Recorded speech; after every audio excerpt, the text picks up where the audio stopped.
It's a demonstration of the Reynolds Tech Process Station Wet Bench. Its primary application is for the stripping and cleaning of semiconductor wafers. The station is equipped with two primary front basins that are automatically controlled so that fill, rinse, and drain can be set for a specific cleaning operation. The station is also equipped with two rear basins that are both filled and drained manually. Additionally, there is a large sink available for a final rinse, or it can be used as a holding area for boats of wafers that are in the process of being cleaned. Also, for convenience, there are two DI water spray nozzles on each side of the station, along with two nitrogen guns as well. The station is equipped with a resistivity conductance meter that monitors the DI water input. Individual cycle timers can be used to control the two front basins, or the basin functions can be manually operated using the Keyence controller function keys. Let's first take a look at the rear connections. The connections are sort of easy to follow. We have our main power connection. This is of course run on regular 120 volt 60 cycle. Now down below here we have our DI water supply input. You'll also notice that on the input there is also the resistivity conductance monitor in line with the water. This is our vacuum supply and our nitrogen supply. Now, everything that operates in here are different functions of water being turned on and off, but it all goes into a common basin or sink area underneath here, so everything comes out one specific drain.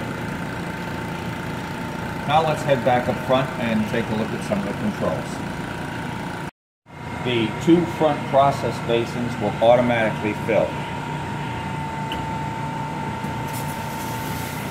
Slide this up, turn on the hood lights.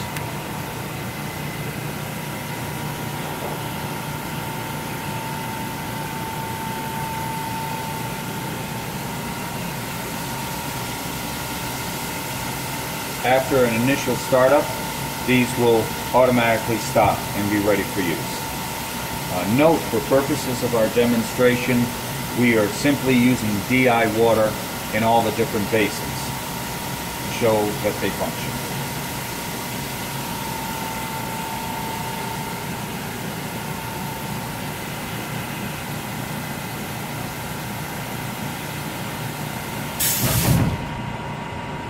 Now, just to show you, as I mentioned, everything on both sides underneath here is construction of acid-proof Teflon or polypropylene, and this entire basin in here is also one main drain. So even things in the 1, 2, 3, 4 and the sink basins will drain into this trough, if you will, and out the main drain in the back.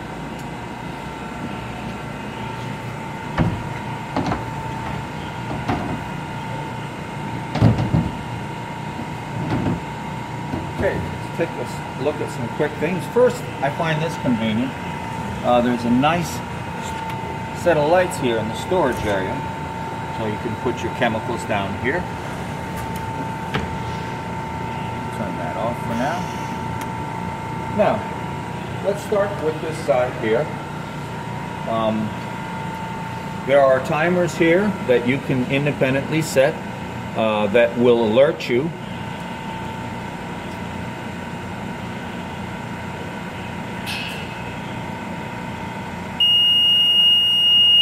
just as a reminder. And same on this side.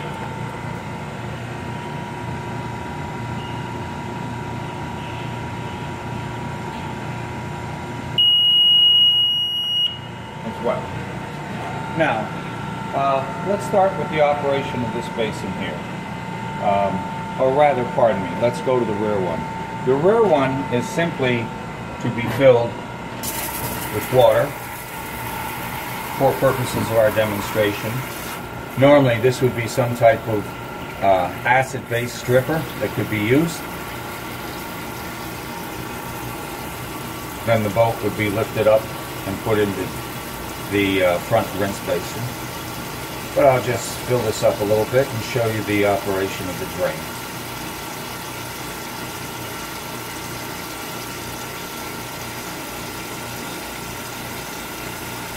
And that should be enough to show you. Now right here, we have a control for the drain. So if we look back in the basin, we'll see that it is emptying out.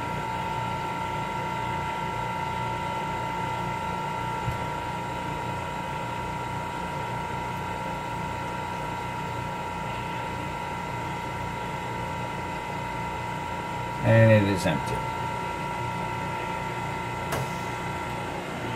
Next, the two front basins are controlled by a Keyence PLC. And what I'm going to do is first run this one in automatic. Now when you do that, you'll notice that this will fill up and it'll overflow. That will run. We'll take a quick look at our timer. We'll count down from 30 seconds.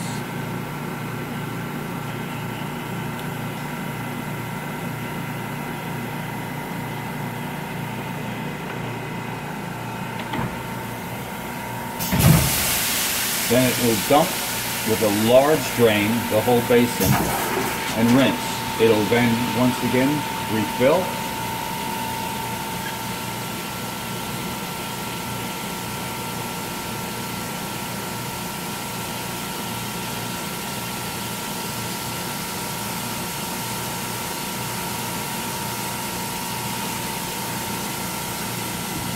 We've got about 30 seconds left here.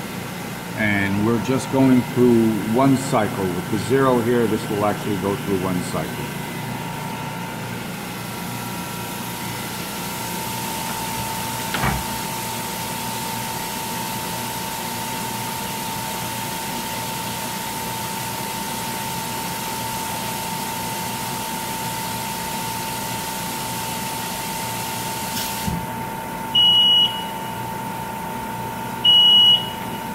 And that cycle is complete. Now notice up here that the second one is beeping.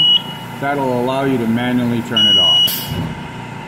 As a matter of fact, you can manually operate the basin by either filling. As it's filling, you can turn it off. Or if you want to hold this momentary switch, you can hold it down and it'll turn off. Either way, the fourth button, rather, here will immediately drain the basin.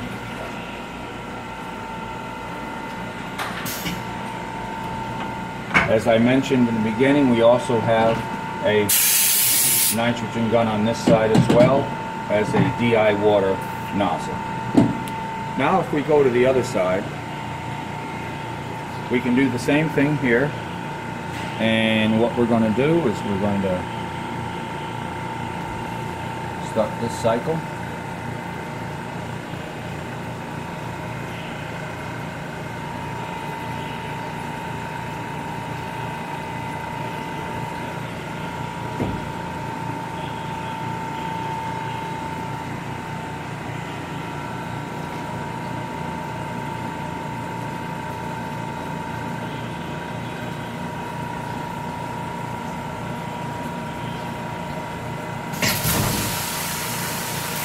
And this will count down now for 15 seconds to rinse.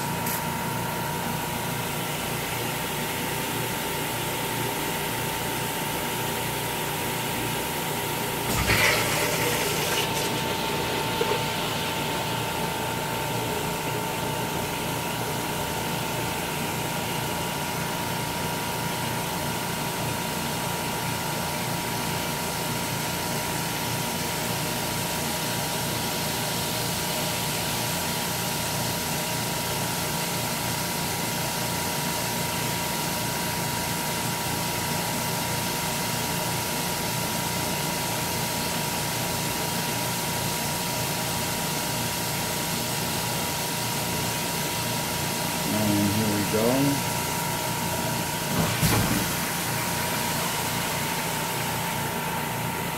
And once again, you can also use this one manually as well. You can stop this,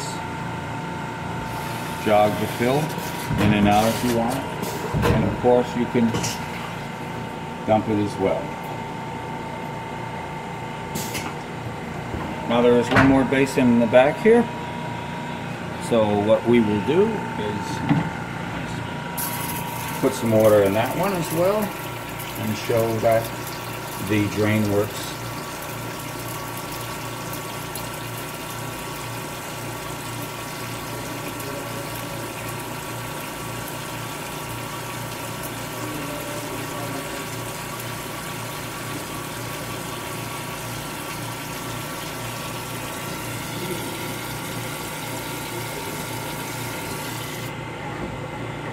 And that should be enough to show the drain working. We'll now open the drain here.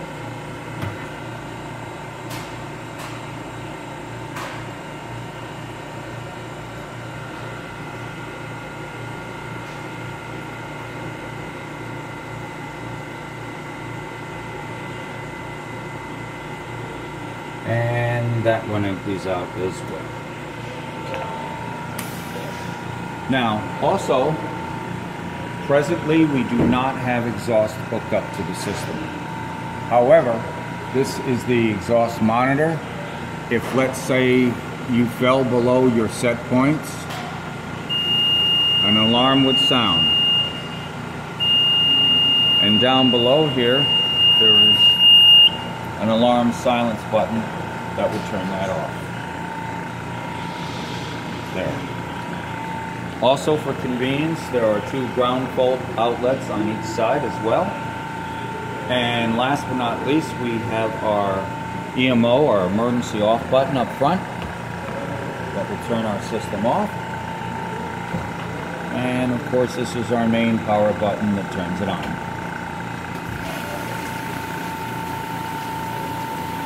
For convenience of handling wafers, there is a vacuum pencil here, so you can move your wafers out of your boat from one thing into another.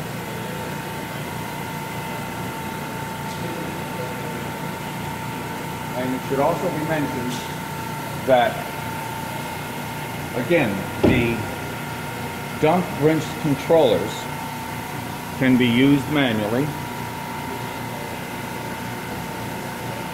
And after it auto fills, because this is the first startup upon power up,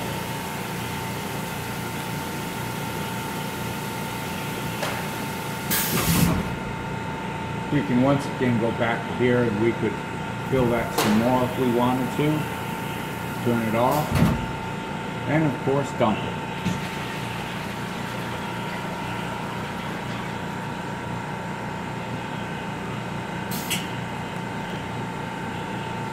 This was the resistivity monitor that we talked about. In the manual that I put together on this system, I have a manual for this controller, the 2 Keyence controllers, and how to set the timers as well. It's a very clean system, and once you've used it a couple of times, it'll become very routine. And that completes this demonstration.